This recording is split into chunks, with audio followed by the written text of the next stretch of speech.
All right, guys. So let's look at this problem right here. Bill, because some of you made a really, really silly mistake, and I'll show you, and you're going to laugh about it. Billy buys 4 chairs for $27.90 each.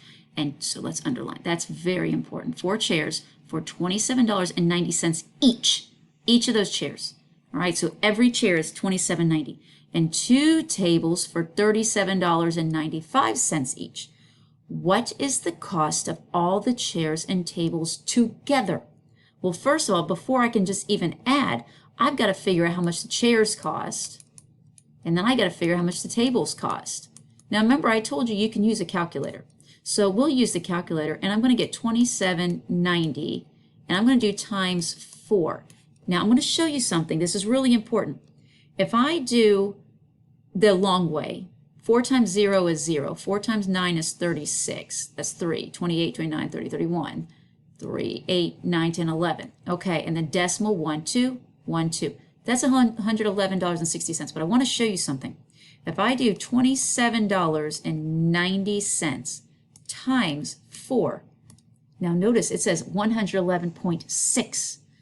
We have 0.60. Now remember, 0.6 and 0.6 is the same exact thing. It means the same thing. But if I'm dealing with money, I have to have 2 places past that decimal. If you come up with a 0.6, you have to annex a 0, so that is money.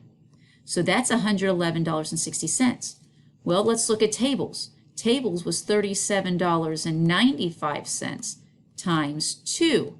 Now, you don't need to do it by hand, but I'm going to show you something. 10, 18 plus 1 is 19, carry my 1. 7 times 2 is 14, plus 1 is 15, carry my 1. 3 times 2 is 6, plus 1 is 7. 2 places, 2 places.